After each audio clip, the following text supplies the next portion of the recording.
Welcome to my YouTube channel. आज के lecture में हम डिस्कस करेंगे human health and disease. Human health and disease में हम डिस्कस करेंगे कैंसर के बारे में, कैंसर क्या होता है और कैंसर के कैंसर किससे होता है, उसका डिटेक्शन क्या होता है, उसका ट्रीटमेंट क्या होता है।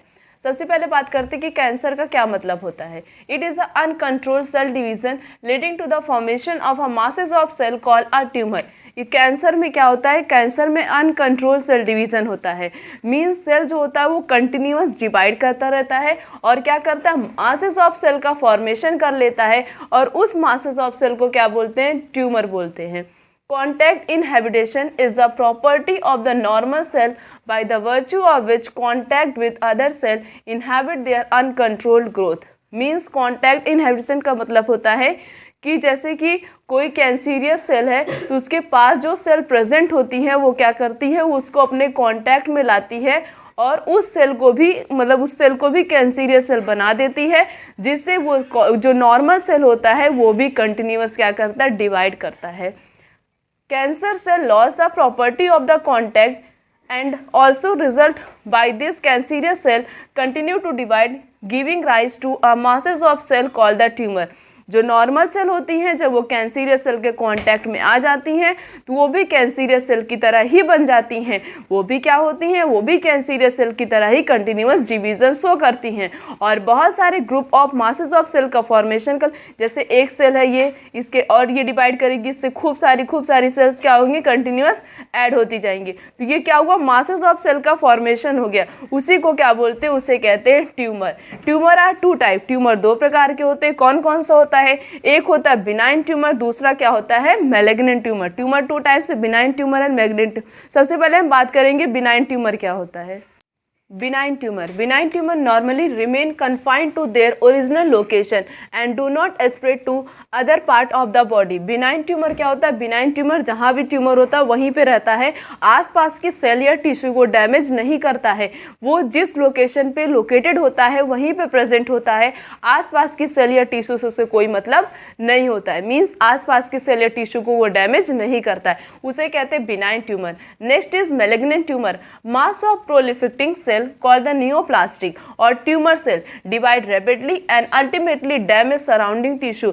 malignant tumor में क्या होता है, जैसे कि यहाँ पे हुआ कैंसर तो आसपास की जो टिश्यू और सेल होती हैं वो उसको भी डैमेज कर देता है, उसको भी अपने कांटेक्ट में लेके आता है। क्यों लेके आता है, क्योंकि ये बहुत ही तेज रैपिडली डिवाइड करता है और कंटिन्यूअस डिवीजन इसके अंदर होता है, तो ये क्या करता है, आसपास की सेल और टिश्यू को भी डैमेज कर देता है। उसे क्या कहते हैं, उसे कहते हैं मैलिग्नेंट ट्यूमर। देखो बिनाइन ट्यूमर में क्या हो रहा था, बिनाइन ट्यूमर में आसपास की सेल या टिश्यू को कोई भी डैमेज, कोई भी नुकसान नहीं पहुंचता है। बट मैलिग्नेंट ट्यूमर में क्या होता है, आसपास की जो टिश्यू होती हैं वो डैमेज हो जाती हैं और वो भी जो है जिस तरीके से ये मैलिग्नेंट ट्यूमर जहाँ भी होता है वहाँ की टिश्यू या सेल डिवाइड करती हैं तो आसपास की टिश्यू और सेल भी उनके कांटेक्ट में आ जाती है और वो भी कंटिन्यूअस डिवीजन शो करती। ये डिफरेंस है मैलिग्नेंट और बिनाइन ट्यूमर के बीच में।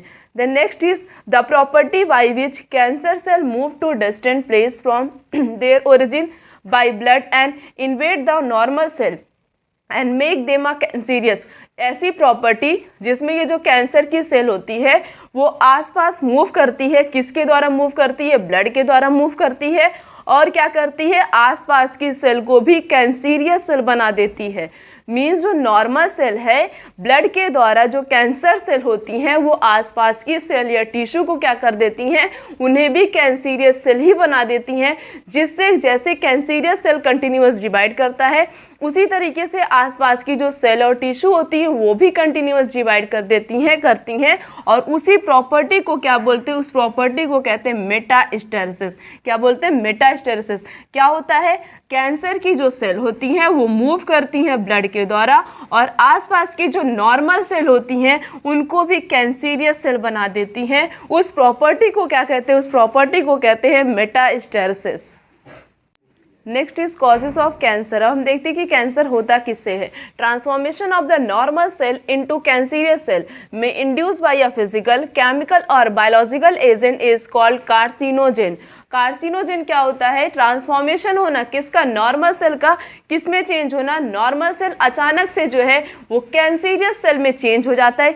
किसकी वजह से? By the physical, chemical and biological agent. In 3 agent की वजह से जो नॉर्मल सेल होता है वो कैंसरियस सेल में चेंज हो जाता है। उसे क्या बोलते हैं? उसे कहते हैं कार्सिनोजेन। क्या होता है वो? कार्सिनोजेन। देन केमिकल कार्सिनोजेन क्या होता है? फिजिकल कार्सिनोजेन में क्या आता है? फिजिकल कार्सिनोजेन होता है, केमिकल कार्सिनोजेन होता है, एक क्या होता है? Biological carcinogen. सबसे पहले देखते हैं फिजिकल कार्सिनोजेन में क्या आता है। फिजिकल कार्सिनोजेन में आता है आयोनाइजिंग रेडिएशन। आयोनाइजिंग रेडिएशन में क्या आता है? एक्सरे, गामा रे। और नॉन आयोनाइजिंग रेडिएशन में क्या आता है? अल्ट्रावायलेट रेडिएशन, जो कि कहाँ से निकलती हैं? सन से निकलती हैं। फिजिकल कार्सिनोजेन में आयोनाइजिंग रेडिएशन के अंदर क्या आता है? X ray, gamma ray. Non ionizing radiation के अंदर क्या आता है? अल्ट्रावायलेट रेडिएशन, जो कहाँ से निकलती है? सन से। ये सब क्या करती हैं? ये सब भी कैंसर कॉज करती हैं। Then next is chemical carcinogen में क्या आता है? Chemical carcinogen, tobacco smoke and some other chemical. Chemical carcinogen किस में प्रेजेंट होता है? टोबैको के स्मोक में प्रेजेंट होता है, और बहुत सारे ऐसे और केमिकल होते हैं जो अलग अलग प्रोडक्ट में प्रेजेंट होता है। Then next is biological carcinogen. Biological carcinogen में आता है कैंसर कॉजिंग वायरसेस। ऐसा वायरस जो कैंसर कॉज करता है उसे क्या कहते हैं? उसे कहते हैं ऑन्कोजेनिक वायरस। उसे क्या कहते हैं? Oncogenic virus. हैव जीन, उसके पास 3 जीन पाई जाती हैं। एक होता है वायरल ऑन्कोजेन, दूसरा होता है सेलुलर, तीसरा होता है प्रोटो। ऑन्कोजेनिक वायरस के पास 3 जीन पाई जाती हैं। कौन कौन सी? वायरल, सेलुलर और प्रोटो। 3 एजेंट होते हैं। कौन कौन से? Physical carcinogen, chemical carcinogen and biological carcinogen. Physical carcinogen के अंदर क्या आता है? Ionizing radiation, x ray, gamma ray. Non ionizing radiation के अंदर आता है अल्ट्रावायलेट रेडिएशन, जो कि सन से निकलती है। और केमिकल कार्सिनोजेन में क्या आता है? केमिकल कार्सिनोजेन किस में प्रेजेंट होता है? टोबैको के स्मोक में प्रेजेंट होता है। Then next is biological carcinogen. Biological carcinogen में क्या आता है? Biological carcinogen cancer causing virus is known as oncogenic virus. Oncogenic virus के पास 3 जीन पाई जाती। कौन कौन सी? वायरल, सेलुलर और proto oncogenic. Then next is detection of cancer. अब कैंसर अगर हो गया तो उसको कैसे डिटेक्ट किया जाता है, कि कैंसर को कैसे आइडेंटिफाई किया जाता है? Biopsy and histopathological study of the tissue. Tissue की क्या की जाती है? बायोप्सी की जाती है और हिस्टोपैथोलॉजिकल स्टडी की जाती है। अब ये बायोप्सी क्या होता है? बायोप्सी का मतलब होता है जहाँ भी हमें कैंसर हुआ है वहाँ की टिश्यू को क्या किया जाता है? कट कर लिया जाता है और उसकी प्रॉपरली स्टडी की जाती है। तो ये जो टिश्यू को कट किया गया है जहाँ भी कैंसर हुआ है उसे कहते हैं बायोप्सी। अब जब उसकी स्टडी की जाती है तो उसे क्या कहते हैं? उसे कहते हैं हिस्टोपैथोलॉजिकल स्टडी। ये 2 तरीके हैं ट्रीटमेंट के। अब तीसरा तरीका क्या होता है? Radiography by using x ray. Radiography की जाती है किसका किसका यूज करके?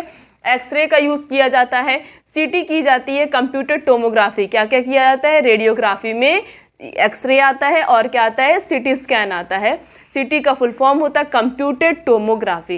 Then next is MRI. MRI test भी किया जाता है।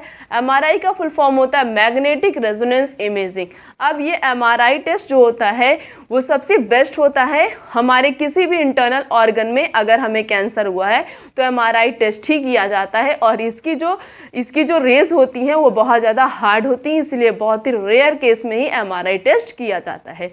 उसके बाद चौथा तरीका क्या है? Use of antibodies. एंटीबॉडी का यूज़ किया जाता है जो कि against cancer specific antigen. Cancer की सेल को किल करने के लिए कुछ एंटीबॉडी का भी यूज़ किया जाता है, मीन्स कुछ केमिकल का भी यूज़ किया जाता है to kill the cancerous cell. कौन कौन सा ट्रीटमेंट होता है, कौन कौन सा डिटेक्शन होता है जिससे ये डिटेक्ट किया जाता है कि कैंसर कहाँ भी हुआ है और उसको किस तरीके से। अब आगे हम पढ़ेंगे कि अगर हमें कैंसर हुआ तो उसको किस तरीके से हम ट्रीट करेंगे, ट्रीटमेंट क्या होता है। पहला क्या हो गया? बायोप्सी हो गया, हिस्टोपैथोलॉजिकल स्टडी हो गया, रेडियोग्राफी जिसमें एक्सरे आता है, सीटी आता है, और क्या आता है? एमआरआई टेस्ट आता है, और किसका यूज़ किया जाता है? कुछ स्पेसिफिक एंटीबॉडीज़ का यूज़ किया जाता है to kill the cancerous cell. The next is treatment of cancer. Cancer का ट्रीटमेंट क्या होता है? कैंसर की ट्रीटमेंट है सबसे पहला सर्जरी। सर्जरी, जहाँ भी कैंसर हुआ है ऐसी पोजीशन पे जहाँ पे सर्जरी करके हम उस ट्यूमर सेल को रिमूव कर सकते हैं, तो वहाँ पे हम क्या करते हैं? सर्जरी का यूज़ करते हैं। अब ईसोफेगस में अगर कैंसर हो गया तो हम ईसोफेगस को रिमूव नहीं कर सकते हैं, मतलब ऐसी कहीं जगह पे कैंसर हो गया जहाँ पे हम सर्जरी करके उस कैंसीरियस सेल को रिमूव कर देते हैं, तो वहाँ पे हम कैंसर ट्रीटमेंट का मतलब ट्रीटमेंट करने के लिए हम सर्जरी का यूज़ करते हैं। उसके बाद हो गया रेडिएशन थेरेपी। रेडिएशन थेरेपी में क्या किया जाता है? रेडिएशन थेरेपी में कैंसीरियस सेल को किल करने के लिए रेडिएशन प्रोवाइड की जाती है, और वो जो रेडिएशन होती है वो आसपास की सेल और टिश्यू को भी डैमेज कर देती है। सपोज जैसे हमारे हाथ में कैंसर हो गया तो क्या किया जा रहा है? यहाँ पे रेडिएशन प्रोवाइड की जा रही है। तो रेडिएशन प्रोवाइड किया है, जैसे यहाँ पे कैंसर हुआ है तो यहाँ पे वो जो कैंसीरियस सेल है उसको किल करने के लिए रेडिएशन प्रोवाइड की जा रही है, तो वहाँ पे वो तो किल होगा ही। अब वो परमानेंट के लिए नहीं रिड्यूस होता, वो क्या होता है? वो कुछ समय के लिए उसके वायरस को क्या कर देता है? इनएक्टिव कर देता है, जिसकी वजह से हमें दर्द नहीं होता, पेन नहीं होता है। ठीक है, तो रेडिएशन थेरेपी में क्या किया जाता है? रेडिएशन थेरेपी में रेडिएशन प्रोवाइड किया जाता है to kill the cancerous virus. Cancerous virus को किल करने के लिए रेडिएशन दिया जाता है, जिससे वो क्या करता? आसपास की सेल और टिश्यू को भी डैमेज कर देता है। दो ट्रीटमेंट हो गए। तीसरा है कीमोथेरेपी। कीमोथेरेपी में क्या किया जाता है? कुछ मतलब कुछ ड्रग्स दिए जाते हैं या कुछ मेडिसिन दी जाती हैं जो कि स्पेशल केमिकल से मिलकर बनी हुई होती हैं, और ये क्या करती हैं? ये कैंसीरियस सेल को किल करती हैं। इनका साइड इफ़ेक्ट भी होता है। इनका साइड इफ़ेक्ट ये होता है, जो मेडिसिन यूज़ किया जाता है कैंसर के समय, इनका साइड इफ़ेक्ट ये होता है कि हेयर लॉस कर देते हैं और जो है एनीमिया हो जाता है, हमारी बॉडी में खून की कमी हो जाती है। Then next is alpha interferon. ये सब तो हमने सुना होगा, सर्जरी, रेडिएशन थेरेपी, कीमोथेरेपी भी सुना, बट अब ये अल्फा इंटरफेरॉन क्या होता है? अल्फा इंटरफेरॉन भी एक ट्रीटमेंट होता है, एक बायोलॉजिकल ट्रीटमेंट है। इसमें क्या किया जाता है? ये अल्फा इंटरफेरॉन का यूज़ किया जाता है। ये एक प्रकार से इम्यून सिस्टम की तरह एक्ट करता है। ये क्या करता है? ये जो कैंसीरियस सेल होती हैं या जो ट्यूमर होता है उसको ये क्या करता है? अल्फा इंटरफेरॉन किल कर देता है। तो ट्रीटमेंट कौन कौन सा है? Surgery, radiation therapy, chemotherapy and alpha interferon. ये 4 ट्रीटमेंट है जिससे हम क्या कर सकते हैं? कैंसर का ट्रीटमेंट करा सकते हैं, यूज़ कर सकते हैं। कौन कौन सा? Surgery, radiation therapy, chemotherapy, alpha interferon. इस पूरे लेक्चर में हमने डिस्कस किया कि कैंसर क्या होता है, कैंसर कितने टाइप्स, मतलब ट्यूमर कितने टाइप्स के होते हैं। 2 टाइप के होते हैं, बिनाइन और मैलिग्नेंट ट्यूमर, इसके बारे में हमने डिस्कस किया। और हमने डिटेक्ट किस तरीके से कैंसर को डिटेक्ट करते हैं इसके बारे में डिस्कस किया, और साथ साथ में ये भी डिस्कस किया कि कैंसर का ट्रीटमेंट क्या होता है, कौन कौन से ट्रीटमेंट से जो है हम कैंसर को क्या कर सकते हैं? ठीक कर सकते हैं। आने वाले लेक्चर में हम डिस्कस करेंगे एड्स के बारे में। आज का लेक्चर यहीं तक। Thank you.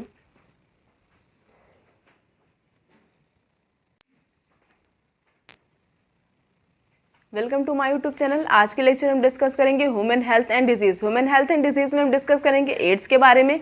एड्स क्या होता है, इसका ट्रीटमेंट क्या होता है और इसको किस तरीके से हम प्रिवेंट कर सकते हैं। The term AIDS stand for acquired immune deficiency syndrome. AIDS का फुल फॉर्म क्या होता है? एड्स का फुल फॉर्म होता है acquired immune deficiency syndrome. It is caused by human immune deficiency syndrome. ये होता किससे है? किससे होता है? ह्यूमन इम्यून डिफिशियंसी वायरस से होता है। किससे होता है? HIV से होता है। किससे होता है? HIV से होता है। It is a retrovirus having a RNA as a genetic material. ये क्या है? HIV एक प्रकार से रेट्रोवायरस है जिसके पास जो है क्या प्रेजेंट होता है? RNA प्रेजेंट होता है। RNA जेनेटिक मटेरियल की तरह ऐड करता है किसके अंदर? HIV के अंदर। तो HIV के अंदर अगर पूछा जाए कि जेनेटिक मटेरियल क्या होता है तो हम क्या बताएंगे? RNA। RNA जेनेटिक मटेरियल होता है किसके अंदर? HIV के अंदर। HIV है क्या? एक प्रकार का वायरस है और वायरस के अंदर RNA जेनेटिक मटेरियल की तरह ऐड करता है। Then mode of transmission. अब ये किस तरीके से एड्स जो है ये ट्रांसफ़र होता है? Sexual contact with infected person. किसी भी इन्फेक्टेड पर्सन के साथ सेक्सुअली कॉन्टैक्ट में रहना, इस तरीके से भी ये डिजीज़ ट्रांसफ़र होती है। फिर दूसरा तरीका है by transfusion of contaminated blood and blood product. Transfer कराना किसका? कंटेमिनेटेड ब्लड का या ब्लड के प्रोडक्ट का ट्रांसफ़र कराना, इस तरीके से भी ये डिजीज़ ट्रांसफ़र होती है। फिर तीसरा तरीका है by sharing infected needles to in the case of intravenous drug abuser. Infected needle means जैसे कि कोई पर्सन है, उसे जो है क्या हुआ, एड्स हुआ है, उसके जो हम निडल का यूज़ करेंगे वो किसी हेल्थी पर्सन का के ऊपर भी अगर हम यूज़ कर लेंगे तो इस तरीके से भी ये डिजीज़ क्या होती है, एक पर्सन से दूसरे पर्सन में ट्रांसफ़र होती है। फिजिकल कांटेक्ट से नहीं ट्रांसफ़र होगी, बट जब उस पर्सन का कोई भी फ्लूइड मटेरियल हमारी बॉडी में आएगा, किसी हेल्थी पर्सन की बॉडी में आएगा, तब ये डिजीज़ क्या होगी, ट्रांसफ़र होगी। Then by infected mother to their child through placenta, किसी भी मदर को अगर जो है हुआ है एड्स तो उसके बेबी को भी वो एड्स हो जाएगा, किसके द्वारा, थ्रू द प्लेसेंटा। क्यों? क्योंकि प्लेसेंटा क्या करता है, प्लेसेंटा बेबी की जितनी भी रिक्वायरमेंट होती है उनको फुलफिल करता है। तो अगर मदर को एड्स होगा तो बेबी को भी क्या होगा, एड्स हो जाएगा। तो ये 4 तरीके थे जिसकी वजह से, जिस तरीके से एड्स क्या होता है, एक पर्सन से दूसरे पर्सन में ट्रांसफ़र होता है। Then next is life cycle of HIV। HIV का लाइफ साइकिल क्या होता है, किस तरीके से HIV का जो वायरस होता है ये हमारी बॉडी पर अटैक करता है और सबसे पहले कौन से पार्ट पर अटैक करता है, ये सब बहुत पेपर में पूछा था, आज हम इसके बारे में डिस्कस करेंगे। After getting into the body the virus enter into macrophage और T हेल्पर सेल। ये वायरस जो होता है, HIV का जो वायरस है, HIV जैसे ही हमारी बॉडी में इंटर करता है सबसे पहले किसको अटैक करेगा, किस पर अटैक करता है, मैक्रोफेज पे अटैक करेगा। मैक्रोफेज बोले या हम बोल सकते हैं हेल्पर T सेल, क्या बोल सकते हैं, या बोल सकते हैं इसे हम हेल्पर T सेल। उसके बाद the viral RNA genome replicated into the viral DNA with the enzyme called reverse transcriptase. अब ये जो वायरस है इसके पास क्या प्रेजेंट है, इसके पास क्या प्रेजेंट है, RNA प्रेजेंट है। क्या प्रेजेंट है, RNA। वैसे प्रोसेस क्या होता है ट्रांसक्रिप्शन का, ट्रांसक्रिप्शन का प्रोसेस ये होता है DNA चेंज होता है RNA में, किसमें, DNA चेंज होता है RNA में। बट यहाँ पे ये वायरस जो है ये क्या करता है, ये जो है यहाँ पे RNA चेंज होने लगता है DNA में। RNA किस में चेंज होने लगता है, DNA में चेंज होने लगता है। तभी एंजाइम का नाम भी लिखा गया है रिवर्स ट्रांसक्रिप्टेज, मीन्स ये एंजाइम उल्टा काम करने लगी। एंजाइम क्या करती है, RNA को चेंज कर देती है, किसमें, DNA में। Then next is the viral DNA get incorporated into the host cell DNA। ये जो अब ये DNA बन गया है ना, यहाँ पे क्या हुआ है, RNA जीनोम रिप्लिकेट हो गया, किसमें चेंज हो गया, DNA में चेंज हो गया था by the help of reverse transcriptase. तो अब क्या होगा, ये जो वायरस के पास क्या हो गया, DNA हो गया। तो ये जो वायरल DNA है ये किससे जुड़ने लगता है, होस्ट सेल के DNA से, मीन्स हमारी DNA से क्या होने लगता है, ज्वाइन होने लगता है और हमारी सेल को क्या कर देता है, इन्फेक्टेड कर देता है पूरी तरीके से, टू प्रोड्यूस वायरस पार्टिकल, और कंटिन्यूअस वायरस के पार्टिकल को प्रोड्यूस करता है। And the macrophage continue to produce a virus, और ये जो मैक्रोफेज है ये लगातार वायरस प्रोड्यूस कर रहा है। मैक्रोफेज लगातार क्या कर रहा है, वायरस प्रोड्यूस कर रहा है, जिसकी वजह से virus released from macrophage attack T helper cell. तब अब ये क्या होगा, अब जब हमारी पूरी बॉडी में क्या हो गया, पूरा वायरस हो गया, तो क्या होगा, वायरस रिलीज होगा कहाँ से, मैक्रोफेज से, और अटैक करेगा हेल्पर T सेल पे and cause a progressive reduction in the number of helper T cell, और कंटिन्यूअस हेल्पर T सेल के नंबर्स क्या होंगे, डिक्रीज होंगे, जिसकी वजह से वो जो पर्सन होगा वो सफ़र हो जाएगा from the infection with the several other micro organism. ये तो अटैक कर ही रहा है, HIV का जो वायरस है ये तो अटैक कर ही रहा है, जब कंटिन्यूअस हेल्पर T सेल के नंबर डिक्रीज होते जाएंगे और भी अदर माइक्रो ऑर्गेनिज्म क्या होंगे, हमारी बॉडी पे अटैक करेंगे और हमें क्या करेंगे, पूरी तरीके से वीक कर देंगे। इसमें क्या हो रहा था, देखो सिंपल लाइफ साइकिल है इसकी HIV की। ये वायरस जो है अटैक करता है हमारे मैक्रोफेज को, या हम उसे बोल सकते हैं हेल्पर T सेल पे अटैक किया उसने। वहाँ भी वो क्या कर रहा है, उसके पास क्या प्रेजेंट है, RNA जीनोम प्रेजेंट है, RNA जेनेटिक मटेरियल की तरह ऐड कर रहा है, बट वो क्या करेगा, वो RNA DNA में चेंज होगा by the help of reverse transcriptase enzyme की मदद से। तो वायरल DNA जो होगा वो किससे जुड़ने लगेगा, वो हमारे DNA से जुड़ने लगेगा और क्या करेगा, मैक्रोफेज के अंदर पूरी तरीके से साइमल्टेनियसली कंटिन्यूअस क्या करेगा, वायरस पार्टिकल प्रोड्यूस करना स्टार्ट कर देगा। बहुत सारे वायरस के पार्टिकल्स हमारी बॉडी में प्रोड्यूस कर देगा। जब बहुत सारे वायरस पार्टिकल हमारी बॉडी में हो जाएंगे, जिसकी वजह से जो नई नई सेल बन रही हैं वो भी डैमेज होती जाएंगी। Helper T lymphocyte continuous damage हो रहा है। हेल्पर टी लिम्फोसाइट क्या करता है, इम्यून सिस्टम के लिए रिस्पॉन्सिबल होता है। जब वो कंटिन्यूअस उसी के नंबर ही रिड्यूस हो रहे हैं तो पर्सन क्या होंगे, और भी बहुत सारे माइक्रो ऑर्गेनिज्म से क्या होंगे, सफ़र होने लगेंगे, और कोई भी पर्सन अपने आप को प्रिवेंट नहीं कर सकता है उस वायरस से। अब किस तरीके से पता करते हैं कि हमें एड्स हुआ है कि नहीं हुआ, उसका डायग्नोसिस टेस्ट क्या होता है, एलाइसा होता है। क्या होता है, एलाइसा। एलाइसा का फुल फॉर्म क्या होता है, एंजाइम लिंक्ड इम्यून सॉर्बेट एसे। ठीक है, उसके बाद क्या है, treatment with anti retroviral drug. अब ट्रीटमेंट क्या होता है, एड्स में क्या किया जाता है, एड्स में एंटी रेट्रोवायरल ड्रग का यूज़ किया जाता है। ये सिर्फ और सिर्फ कुछ दिन के लिए क्या करता है, हमारी लाइफ साइकिल को एक्सप्लेन मतलब बढ़ा देता है, प्रोलॉग कर देता है, बाकी कुछ नहीं करता है, ठीक नहीं करता पूरी तरीके से। उसके बाद है प्रिवेंशन ऑफ एड्स। एड्स के बचाव क्या क्या है, to follow safe blood transfusion. हमें ध्यान देना चाहिए जब हम जाते हैं किसी को ब्लड देते हैं तो डॉक्टर को भी ध्यान देना चाहिए, केयर करनी चाहिए। पहले उसका प्रॉपरली टेस्ट कर लेना चाहिए कि उसके कोई बीमारी तो नहीं, कोई डिसीज़ तो नहीं है, उसके बाद तब उसका ब्लड लेना चाहिए। उसके बाद है टू यूज़ डिस्पोजेबल निडल, और हमेशा नई निडल का ही यूज़ करना चाहिए। अब हम चले गए हॉस्पिटल में, डॉक्टर ने हमें कोई भी इंजेक्शन लगा दिया तो हमें वो देखना चाहिए कि वो किस निडल का यूज़ कर रहा है, वो नई निडल निकाल रहा है कि नहीं निकाल रहा है। ये सब हमें खुद ध्यान देना चाहिए, और डॉक्टर को भी इन सब चीज़ से क्या करना चाहिए, प्रिवेंट करना चाहिए, बच के रहना चाहिए, ध्यान देना चाहिए कि हम पेशेंट को किस टाइप का निडल यूज़ कर रहे हैं।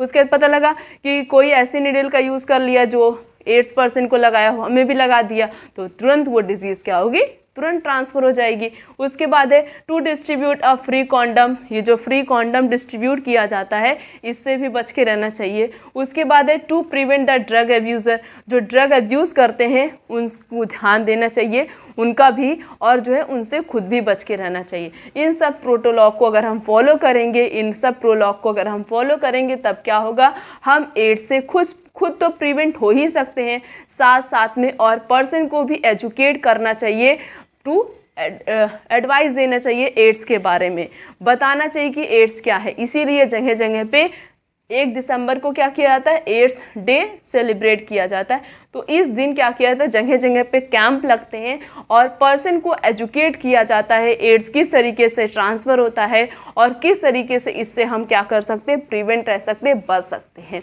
और इसमें एक स्लोगन बोला गया था, वो बहुत पेपर में पूछा जाता है, डोंट डाई ऑफ इग्नोरेंस। ये पूछा जाता है इसमें, जैसे स्लोगन का नाम लिख दिया जाता है और ये पूछा जाता है कि ये किस डिजीज़ में बोला गया था ये स्लोगन, तो किस में यूज़ किया गया था, एड्स में यूज़ किया गया था। हमने एड्स के बारे में डिस्कस कर लिया, इसकी लाइफ साइकिल के बारे में डिस्कस कर लिया कि ये एड्स होता क्या है, किस तरीके से ट्रांसफ़र होता है और किस तरीके से HIV का वायरस हमारी बॉडी पे अटैक करता है। हमने ट्रीटमेंट भी पढ़ लिया, हमने प्रिवेंशन भी पढ़ लिया कि किस तरीके से एड्स से हम क्या कर सकते हैं, खुद को बचा सकते हैं, प्रिवेंट रह सकते हैं। आज का लेक्चर यहीं तक, थैंक यू।